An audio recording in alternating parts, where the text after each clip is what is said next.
Although I was raised in Utah, I have spent the past 30 years traveling the world and living on the East Coast. It feels good to look at these mountains again. It feels like home. I have worked with a variety of companies and several universities where I've been exposed to the best and the brightest. However, the faculty, staff, and students at the Huntsman School could go toe-to-toe with any of them. Yes.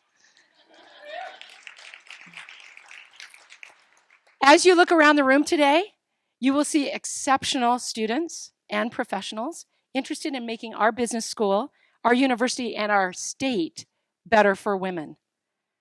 I invited the entire leadership team at the Huntsman School to attend today, and they are here. Thank you for coming.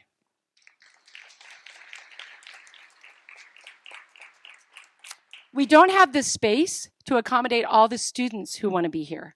So if you're a student, have an exceptional experience, and then go back and tell your friends and have them sign up for our next event and our next program.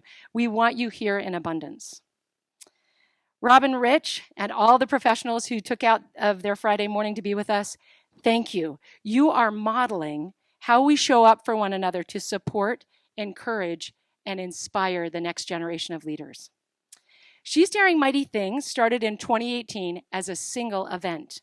Now we have the resources and the will to make it a movement, a daily quest to engage, educate, and empower women in business. If you are here today, you are part of the movement, and we need many more to propel us forward. I have been asked by several people, what's the end goal of She's Daring Mighty Things? How will you know that you're succeeding?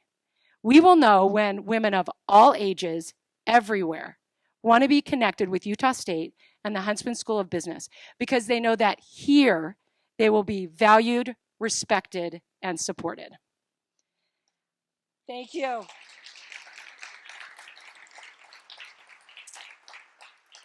I am the proud parent of an Aggie who graduated from the Huntsman School in 2019. She is here today, and she represents the 82nd Airborne Division of the U.S. Army. She has dared mighty things. And during the next 12 months, while she is deployed to Jordan to support our troops in the Middle East, she will be doing mighty things.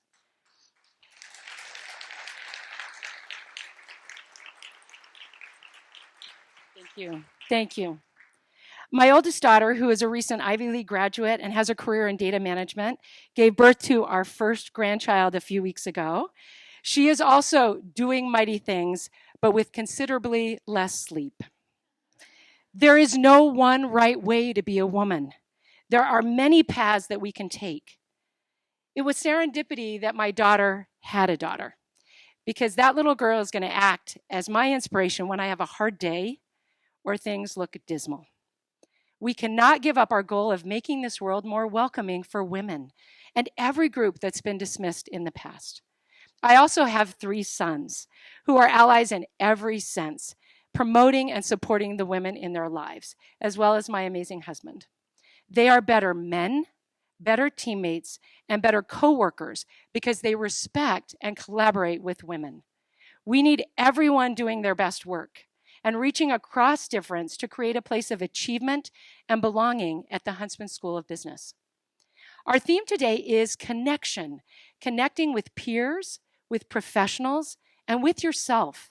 Before you leave this room, I hope you make some valuable connections.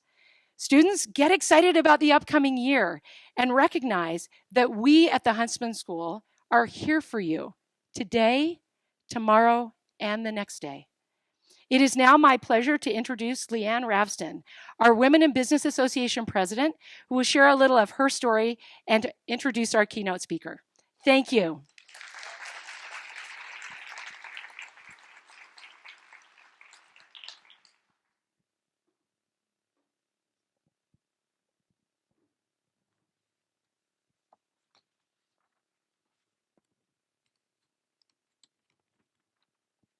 Okay. Is it on? Can you guys hear me? Okay, perfect. Okay, so my name is Leanne Ravston, and I am the Women in Business President this year. Before I start, I would like to have my leadership board stand up and recognize them because without them, none of this would be possible. So if you guys could stand up, please.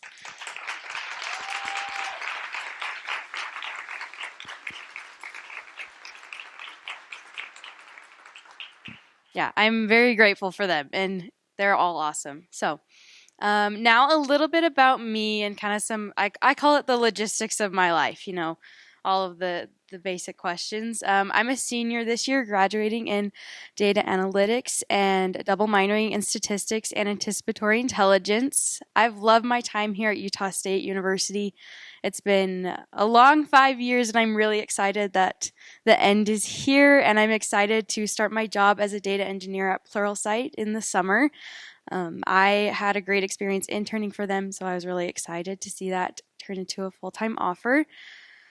I wanted to share some of my highlights about the importance of connecting and how the skills that I've learned in WEBA have applied in those experiences I've had, and how regardless of your surroundings, that those skills are beneficial. So WEBA has helped me strengthen my professional skills in clear, concise communication and understanding that the skills that I have can be brought to the table and add value. I have learned that my voice and my input in things can come across in a confident way and actually be heard as I speak more confidently. I have been able who have later had our paths cross and been able to support each other in different events, which has been a great experience to see the success from maybe a year or two ago and then see them later on still just being successful and thriving. So those are some of the great experiences I've had with WEBA. And how I've seen WEBA applicable in my life has been through my internship. I was the data engineer, and I was able to build my own community of support and people who supported my goals and my work. I was on a team with all, which created an opportunity for me to bring a different perspective to projects and teams and kind of voice a different input on things and how we should go about different projects. I never felt that my voice wasn't heard or that my input wasn't significant, even as an intern and being the only woman. They really treated me as a full on team member and not just an intern. It was something that I really appreciated. I also had the opportunity to branch out and make connections with other women in engineering and machine learning and data scientists and build my own personal WEBA at Pluralsight. And it's something that I really enjoyed and never would have thought possible. We do something called cold slacking at Pluralsight, and it's where you just find someone who you feel like you could connect with, and you reach out and you say, hey, can you tell me a little bit about how you got here, your journey, and kind of where you want to go. And I was able to meet some incredible women, and I'm so excited to go back and continue to build those connections. I was able to take their advice to heart and really build a community, and you guys can do that too as you are going throughout your careers. And so one thing to remember is that whether it's your first WEBA event or your 12th or however many, you're a part of WEBA now. So welcome. And we're so excited to have you.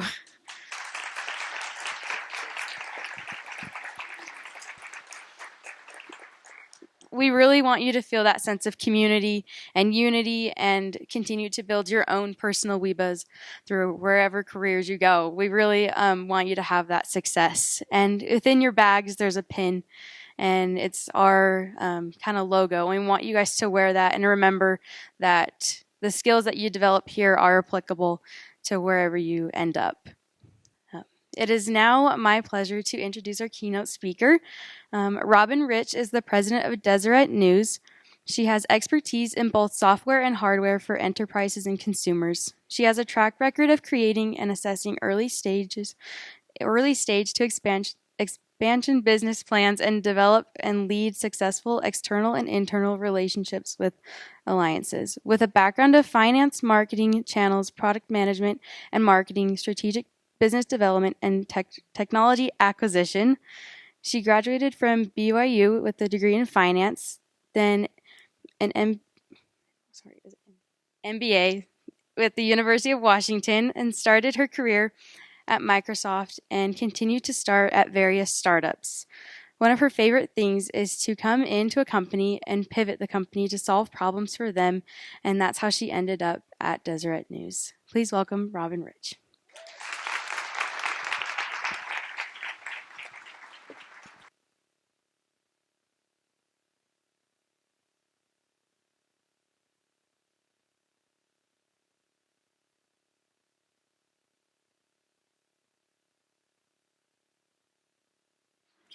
Thanks, guys. Oh, thanks. There's always a wardrobe malfunction, so we've gotten that out of the way, and we can move on. It's really amazing to be here and look out and see all these women in business. When I went to BYU in finance, I was one of a couple that were in finance, one of a couple. Just think about that. And so it's great to see all of you. I think one of the things about business is it really does treat you how to think strategically and how to problem solve and think of others. And so whether or not you stay in business, it's such a good skill set to have for the rest of your life. One of the things I wanted to talk about when I talked to Kristen about coming here, we were talking about like, what do we really want? What's really, really, really kind of so important in business? And I think connections is. And I loved that Kristen pointed out it's with yourself, it's with others, and it's at your company and doing all these things. So when I feel horrible though that the slides I have, I went to Switzerland this summer for about 4 weeks. I just recently moved from Northern California to Salt Lake, and my house wasn't ready. So as a quick problem solver and strategy person, I'm like, I think I'll go to Switzerland and hike for an entire month and do all my calls at night, because at about 4 o'clock in Switzerland, it's 8 o'clock here in the morning. And so I'd hike all day, and then I would do all my calls at night. Anyway, it looked like this. So I could have a story that looks like this, but instead I was really, really, when I thought about connections, I was really thinking about redwoods. So over Labor Day weekend, and moving from, and it's hard to see, but moving from Northern Cal, there's a lot of redwoods. And one of the things about redwoods is they are the tallest tree around. They get to 350 feet, and they're also they can live forever, and not more than the olive trees potentially, but they really live forever. And when I was thinking about connect, I thought of the redwoods. And part of that is because they're just such a complex, beautiful phenomenon if you've ever gone. So over Labor Day, it sounds like all I do is play, but over Labor Day, I kayaked from the redwood forest to the ocean, because it ends up in the ocean in Northern California, very Northern California. And so these are those pictures, because I was thinking about this, how when you go into the groves, there's like groves of them, they're all together, and it's just beautiful. And one of the things about those redwoods is they just grow, and they are the huge canopy for the whole forest, and they can live for a very long time. And one of the things about them is they withstand. So one of their key things is they have very thick trunks. So they're actually fire resistant. They are bug resistant, insect resistant. But at the same time, besides the big trunks, they're about, I'm going to forget the percentage, but maybe 90% this tannic kind of, it's this red color. It's also fire resistant, bug resistant, and insect resistant. So they are set up to withstand all this different kinds of environment that's around them that allows them to grow to be 350 feet and to be so beautiful in our world. So one of their key things is, hey, we're able to withstand anything that comes to us. The next thing that's really interesting about, at least for me, about the trees is they all connect. So I don't know if you know this, but they're super tall, so 350 feet, but they have really, really shallow roots. And the roots, though, why they can get away with it and why they don't blow down and why nothing happens to them is that all the roots are connected to the other trees. So here, everyone's like, oh, the aspens are all connected. It's actually one tree. With redwoods, it's all separate trees, but they have very complex root systems that are really, really shallow. And the fact that they're connected allows them to stabilize each other and actually share nutrients. So just to get a sense, there's a picture here. This is me in a swimsuit in a kayak outfit. Would never show this at BYU, but here we are, Utah State, so I'm showing it. And I don't know if you can tell because it's so light. It's light here, or maybe it's my perspective. But that's the roots. They're huge and they're very, very, very shallow. But when you are there, you would assume for sure they have huge roots. I mean, and you can make another analogy. You should have deep roots. But I'm using this analogy to say this connection of being able to connect with other trees allows them to live for so long. The other super interesting thing about that root system is because how the trees actually communicate with each other. So all these researchers have done all this research to show that because of the root connection and also because they have this fungi connection as well that the redwoods actually facilitate, the trees are able to communicate with other trees, other redwoods, and tell them, hey, there's an insect, something, infestation coming. Hey, there's a fire coming. Hey, there's a windstorm coming. And the trees actually react to this communication. And I just think that's so fascinating when you look like these hugest trees ever. They have shallow roots, but they're all connected, and they're using that connection to help each other to grow and live and expand. And for me, that was like, that is literally exactly when I think about lives, not just business, but in lives, where you really are able to thrive is when you have those connections and you have those roots. Someone's able to help you and say, hey, there's a fire coming. You should put up the whatever, no pitch or whatever you've got going on. I'm not a tree major. I'm sure there are tree majors here at Utah State, but I'm not. The other cool thing there's lots of cool things about redwoods, but another cool thing is that they adapt. So this funky thing at the bottom of the redwoods is called a burl. And normally it's at the bottom and it comes out and it has the exact same genetic code as that particular tree, as that like unique tree. And so if there's ever an issue or if they want to actually have more trees, that burl will drop and it will turn into yet another tree. That's this exact same genetic code. But burls also show up in trees, this is fascinating, as a stress response. So as a stress response, it might be in other parts of the tree or the bottom. If a fire comes through, if there's a drought, they're called burls, they respond and they show up in these trees. And so they have this ability to adapt and say, hey, something's not going on right here. I'm going to have this burl come out so that I can continue on and I can have my genetic resource, which I thought was so indicative of what we actually have to do. We have to adapt and we have to have good stress responses instead of the tree collapses and there you are in a puddle and never to live again. And I just thought that was such a great way to think about redwoods and ourselves. And then I think it's one of my last things about redwoods is they create good. So redwoods actually give more CO2 out into the environment than I think all other trees. They also, because of their stature, the fascinating thing that you will see in the redwood forest is there will be redwoods growing out of dead redwoods. And you can't see it because but that's happening here in this picture. And when I saw it, the thing that struck me was that idiom of on the shoulders of giants. And I think that is so true in this group here. You are standing on the shoulders of giants. There has been many women, many men that have plowed the way for you to be able for you to sit here at this table today. And it's like the redwood forest. They grow a tree out of a dead tree high up. It's not at the bottom. It's high up. A branch will sprout out and a new tree will start. And they're literally on the shoulders of giants. And I think that's one of the most important things about connection is to use the shoulders of giants. Use those people that have gone before you and the lessons they've learned and be able to really have a rich interchange both ways because we're all really standing on the shoulders of giants in your family, in business, in your relationships. People have been in these situations before and sometimes we forget. It might look different, but they've learned the lessons that we are needing to learn at that moment. And I think that's one of the biggest things that we can take away is that we're on the shoulders of giants. When I thought about coming here and thinking about connections, I was thinking about the shoulders of giants thing, but I was also thinking about mirrors. Right now, the house I moved into doesn't have any mirrors in the bathrooms. Apparently the contractors think I don't need to actually see myself when I brush my teeth or blow dry my hair. They called me this morning and said they're installing them on Wednesday. So I might look completely different on Wednesday, who knows? Because my mirror is in the car, so there's that. But one of the things about mirrors that are so important in connections around you is they hold up mirrors for you. So when you think about, I don't really like to go network and make friends with people, and that's not a thing that I like to do, one of the hugest benefits of your connections and leveraging, like I'm standing on the shoulders of giants, is they are able to hold up mirrors for you and articulate to you, yeah, this looks like really hard to you, but by the way, you're killing it and you're doing amazing.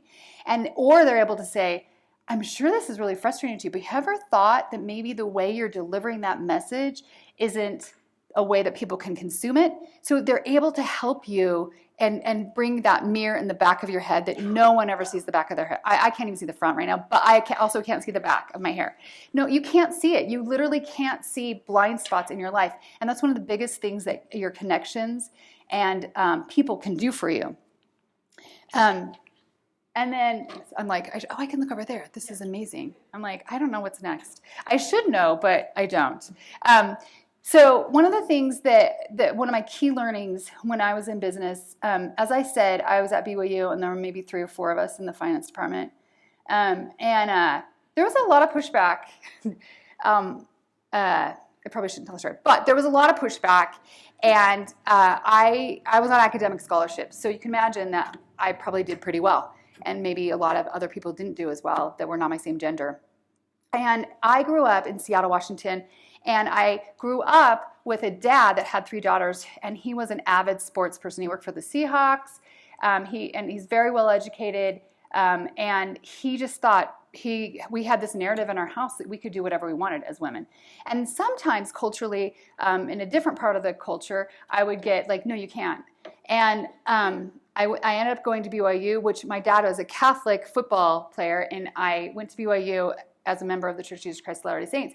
And I was carrying kind of this burden of part of the culture I've been exposed to thinks I can't do everything, but the family I grew up in said I can do whatever. And what really happened is around the time, so I felt like I had to prove that I was just as smart and just as capable. And frankly, at the time I came through business, you did. You kind of actually had to prove that. But I was proving it from a place in me that was like, I'm proving that I'm just as smart and just as capable of these other people. And I remember it's because I worked at Microsoft right out of undergrad, and then I went on to a lot of different tech opportunities and startups. And I remember after the first startup exit that I was part of, I was director of marketing, and I was 28, maybe 29. And I remember sitting around thinking, I have made it. I have proved, because I've made all this money and I've proved that I can do all these things, that I have proved this. And I had this drive that I was trying to prove something. But it had this like weird, out-of-body experience where I realized nobody was looking. Like it was me. I was trying to prove this thing to myself. And it was one of the like pivotal times in my career and my life, because I realized no one was looking. It didn't actually matter what I was doing. It was all from me. Like I was trying to prove it to me that I was just as and more capable than everybody else. And it was a moment for me where I realized, because most of the time in my life, I never cared what anyone was thinking, but I was driven by that. And from that moment on, I didn't care. I didn't care what anyone thought. And I made choices in my career or my life that were all about me and not worrying about, is this going to prove to everyone? And I didn't even know that I had that narrative in my brain, but I obviously did, because when I got to where I thought had proven something, I was like, oh yeah, no one's actually looking. So for me, it's really, really, really important to be able to be connected to yourself, to know what do you want to do, and what is your value to add to the world, and how can you impact the world in a positive way. And for me, it was realizing nobody was looking, which ever since, even if they are looking, I don't care that I can't see the back of my head or a mirror, because I don't care, because I'm just doing me, and that's what's really important. Another concept that I thought about was, in my car, I have this backup camera, and it was probably a month ago, I realized, because I never pay attention, but it says look, and because you can't see it, but it says look with an exclamation point, and then it says safe to move. And for whatever reason, it really bugged me. Like it bugged me for probably like 3 weeks, because I didn't know why. I'm like, why does it bug me so much? Why am I so bugged that it has look exclamation point? Is it safe to move? And I think why it bugged me is because it's never safe to move. Like from a position of what do you do in your life and how do you approach your life, it's really never safe to move. You can always come up and also look. Like I was just like, why am I looking? Like what? And it really struck me as a message that's prevalent today in our culture, which is safety, safety, safety, be safe. And it just really bugged me. I was like, there's no reason. Yeah, look, but the question is wrong. The question is not, is it safe to move? The question is more like, am I moving? What am I doing? Like, what's my next step forward? How do I move? Instead of, is it safe to move? If you ask yourself that question, is it safe to move? I'm telling you right now, you're never going to move. It's never really safe to move. It's not. Unless you're at a crosswalk with the light flashing white. But that is not how your life is going to go. There isn't going to be a crosswalk with a light flashing. Let me know if that happens to you in your life on your decisions. Because most of the time there's no crosswalk and there literally isn't a white little guy telling you you can cross. And so that was one of the other things when I thought about connection. If you know yourself and you know how you are and what you can bring to the world, then go. Like, don't ask yourself, is it safe to move? Ask yourself, what's my next right step? What's my next thing I'm going to go do? Another thing that really struck me is, and this kind of goes to the same thing, there's a couple quotes I have. One of my favorite books is Coddling of the American Mind. And it kind of goes along the same theme, which is prepare the child for the road, not the road for the child. It's the same idea. Like, you have to be prepared for the road. And that means there's not crosswalks. You're going to have to move forward. Another quote is, your worst enemy cannot, I have to read it over here. Everyone can see me doing that. I don't have a teleprompter. Cannot harm you as much as your own thoughts unguarded. But once mastered, no one can help you as much, not even your father or mother. And that's from Buddha. I love this quote because that goes back to, you have to be connected to yourself. You have to have these mirrors and connections in your life, absolutely. But unless you really know yourself and how you're connected to yourself, they're going to help you maybe get there by asking the right questions, but it's really more about you. I'm going to skip the next quote and go on to the next thing. Okay, so I did hear you guys take statistics, which is actually one of my favorite classes in undergrad and grad school. And I think it's so fun to plot out things and figure things out. And when I look at this graph, I see no trend at all, like nothing, no trend, nothing going on. And I think sometimes in life, and I was sitting at this table with Leanne, and we were going around the table and asking, what's your major and what are you doing? And Leanne was like kind of hesitant, like, well, I switched majors like 4 times. And I'm like, please never apologize for that in your life. Because if you look at this picture, you think there's no trend here. Like, you got a bunch of scattered dots. What are you doing? But if you zoom out and see all the dots in your life, you're going to end up having a trend line. So it's okay to not be able to say, I don't know how this connects to this next thing. It's really okay. And what I want to say, and Kristen also mentioned this, this is your unique graph plot. There is no here's your path. All the women should go on this path, or all the finance majors should go on this path, or all the whatever. That is not true. Your path is going to look like this first one. It's going to be like, I don't know what I'm doing here. I don't know what's happened here. I've made these choices. Now I'm here. Now I'm doing this. My friend Annie came with me. She actually spent time here at USU. She has a law degree, but her and her husband opened a private management wealth company. And so I don't think if you would ask Annie when she was getting her English undergrad that she would have said, I'm going to go run a private wealth management company and be active partner on that. And so it's just, you never really know. And even when you're in the middle of it, it looks like this, but it really is this. And your graph is going to look unique compared to the person next to you, compared to your mom, compared to your sister. Everyone's is going to be unique. And don't feel bad that you're unique. I mean, you are unique. That's the one key thing here, is every single one of you are unique and have unique talents, have unique ways of looking at things and worldviews, and you're going to bring good to the world because of that uniqueness. And that is why when they talk about DEI and having diversity, it's because everyone is so much better off if we have different viewpoints, different worldviews, because we get to better solutions on everything. And that's one of the things that if anyone asks me, like, what's the most important? I'm like, you're unique. You're going to have a unique path. And when you're in the middle of it, it's not going to make sense. That's the other thing. It's not going to make sense when you're in the middle of it. It's also no crosswalk and also no little white guy telling you where to go. Which leads me to my last thing, which is Deseret News. Okay, so my background is tech. I moved out from Palo Alto to here to take this job. I commuted for the first 2 years, but now I'm here with a house with no mirrors.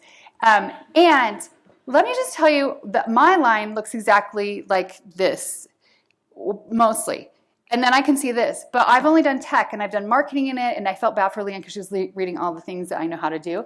I have literally taken all these weird little jaunts to go develop an app or do this or do wireless or do hardware or do consumer or do enterprise, all in tech, different, and then doing different skill sets. So doing product management, doing director of product, doing finance, doing strategic business, doing mergers and acquisitions. Like I literally have done everything. Nobody would look at my background and say, oh yeah, you should go run a newspaper organization. Nobody would look at that, including myself. But what's so funny about Deseret News is that it's been around for 172 years. So by the way, imagine a culture of a company that's been around for 172 years as a newspaper, mind you, with lots of reporters that have been there 30 years. What they needed and why I came was because there was an opportunity to say, what's our strategy and what do we want to be when we grow up at 172? And what's our opportunity? The industry has been completely disrupted. And my background, though, is I'm able to do strategy, but also pivot a whole organization. And so even though as they told me when I got there, all the journalists, that you don't understand journalism, I'm like, no, but I understand a product and who you're trying to target. And so let's think about what's our strategy. So at Deseret News, when I got there, within a few months, I shut down the daily newspaper and turned it into a weekly paper. I launched a national magazine and sold a strategy, which is, if you look on the national platform or national landscape of media, it's become completely bifurcated, either end, super extreme on either end, and there's actually no one really in the center right. And Deseret News happens to be center right. And I said, this country is really divisive. I will come if I'm able to really move it to this place. Because for me, it's a mission-driven thing. I might not be center-right politically, but I see where there's a gap and where we can have an opportunity to make an influence in the world and have it be less divisive. And when I look at my skill set, nope, never run no media. I have zero media, which in tech there is media. I didn't ever do media. But with my skill set in the last it's almost been 2 years, we have gone from uniques online from millions to 30 millions. And we have really been able to pivot the whole organization, and that's my skill set because I've done so many different things, and be able to now have a national magazine that everyone wants to write for, where we get all these thought leaders and we convene on solutions. Like next month I'm doing a convening in Salt Lake. Our magazine has a whole thing on guns, which is no media wants to take on guns because you're either far this way or far that way. And we want to convene in the middle and say there must be solutions. I know for sure that nobody on gun rights wants mass shootings. Nobody. But no one ever talks about that, comes up with solutions. And so for me, I'm able, with all my background, to now land here and be able to feel like I'm doing something that can be good for the world. So just as I finish, which I have my phone so I don't go over, I just want you to know you're unique. It's not going to be pretty in the middle. It's just not. And you're not going to know what you're doing, but just keep moving forward. Don't sit there and go, it's not safe to move, but just go be you and really enjoy it. Enjoy the journey. You're not going to know when you're in the middle of it where it's going to land you, that you might be running a newspaper that's 172 years. That might be an option for you guys. You never know. But anyway, I just want to open it up to any questions that you guys have. Is that what I'm supposed to do now? Yes? Yeah.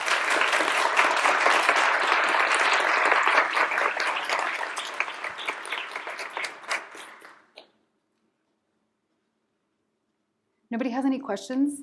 Okay, it's going to hurt my feelings if no one came up with a question. That's why I brought my friend with me, so she could do a question if you guys couldn't. Just kidding.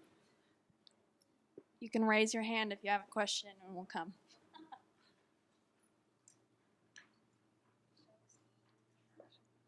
Okay, if you could go back in time when you were a college student, what advice, I know you've said a lot of advice, but what advice would you give to college self you?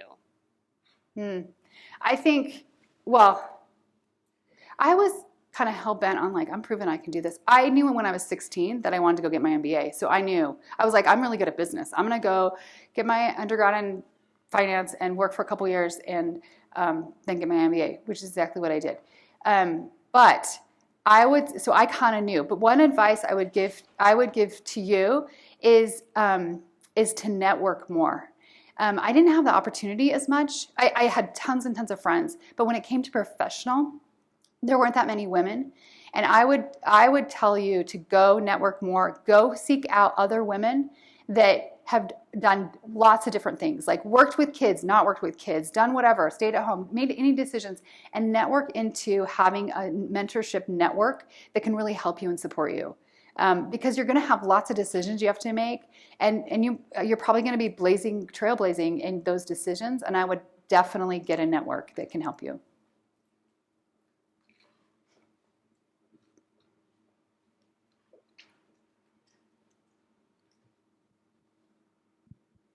Hi, my name's Anna. Is this working? Okay.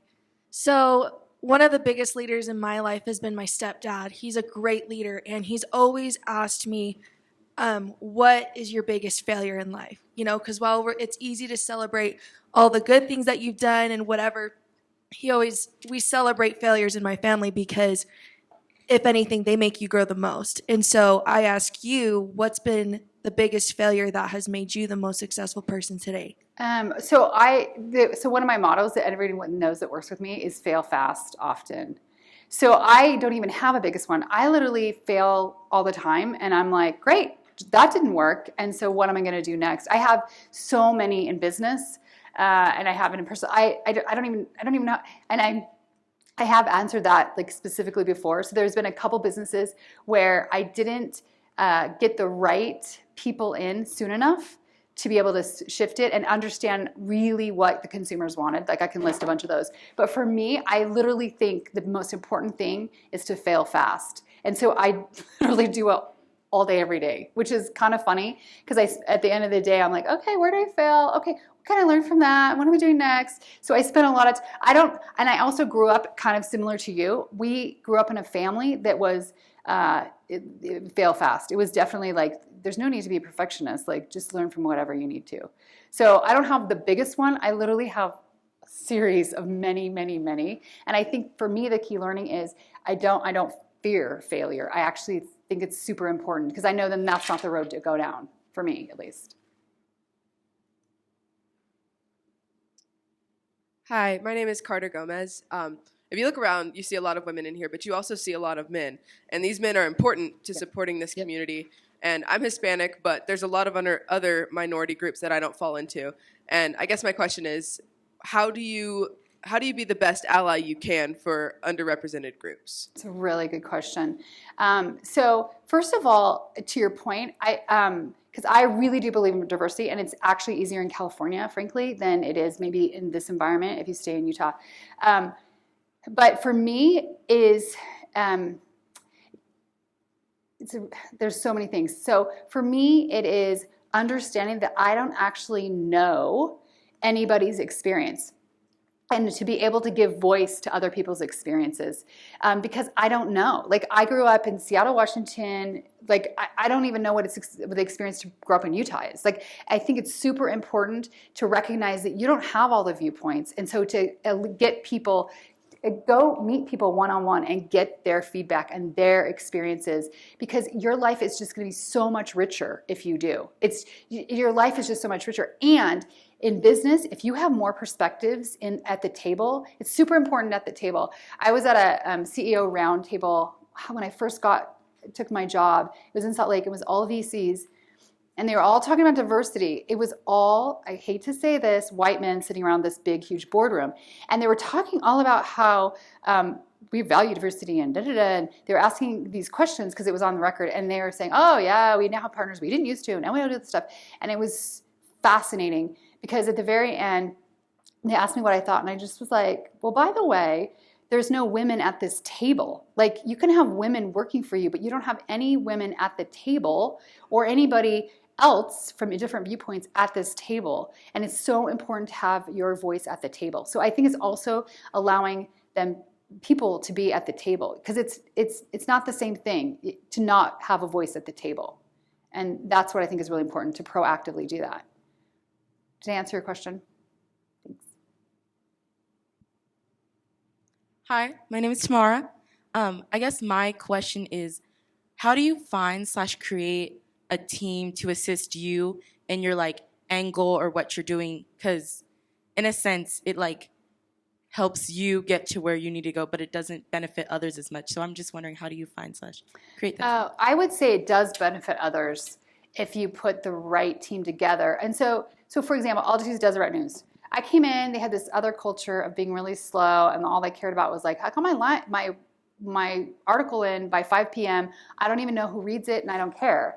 And so I came in and said, here's where we want to go. I'm going to paint the scenario, and then I did a huge culture shift, like a really not just posters everywhere culture shift, because a lot of times people will come in and posters of like, this is what our culture is, and it doesn't match anything that's going on.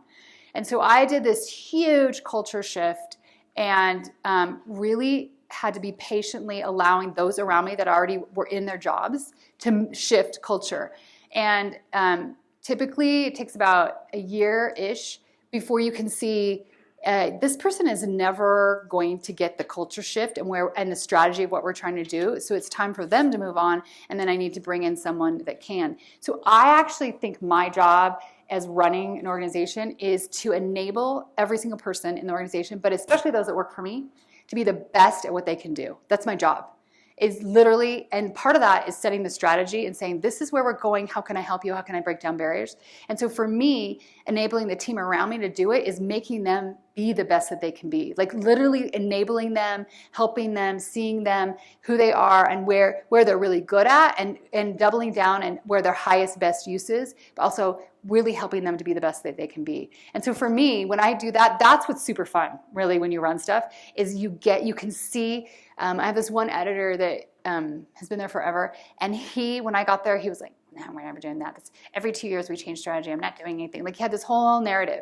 And now he's the biggest proponent and the biggest help to me of, we're doing this cool, amazing thing. We have national relevance. We're solving problems and competing in the middle. And seeing the evolution of him, and it was me working with him over the last year and a half to get him to be this huge champion of change and culture. So for me, that's what's fun about leading. How do they help me? It's about how can I help them be the best. My name is Sawyer. My question for you, so you mentioned that one of your strengths is to be able to enter an organization or a company and be able to pivot it. So when you enter that organization or company, what are some things that you look for to determine what exactly needs to be changed? Yeah, so the number one thing is, do they even know who their customer is and who their target market, and what job are they doing for that target market? And you'd be surprised how much, especially in tech, is driven by, there's an engineer that made this really cool thing, and of course everyone wants to buy it. But when it's not true. Like, you're like, but what? They could do that today with these 5 other things, and all you did was paint it silver and are going to charge 3x more. And so part of it is really knowing how to go in and say, what are we trying to accomplish? What job are we trying to do? Is there customers there? And then how are we best serving them? Well, how are we uniquely positioned to serve them? It's literally the nuts and bolts of what you guys learn in strategy and business management 101.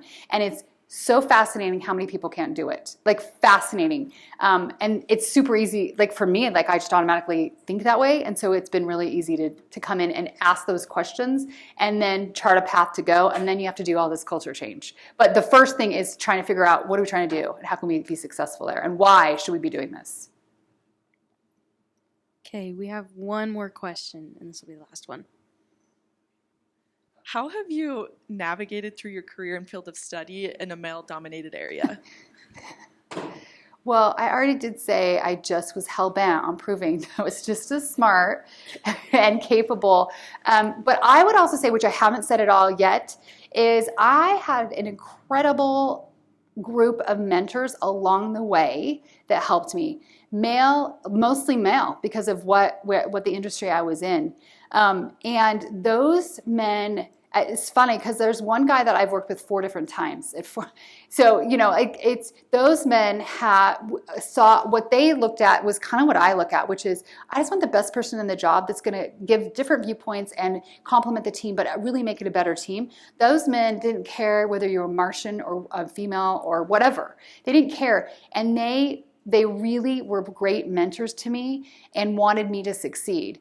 And also that leadership style I just talked about, where I get super excited about having them succeed, those were the kind of people that were mentors to me. They wanted me to succeed. And so for me, I was really lucky to find, and I had some women mentors. There was a few at the time, not at Microsoft, but in the next place, of women that had really fought hard to get to the top. They came up in a time that was super, super, super hard.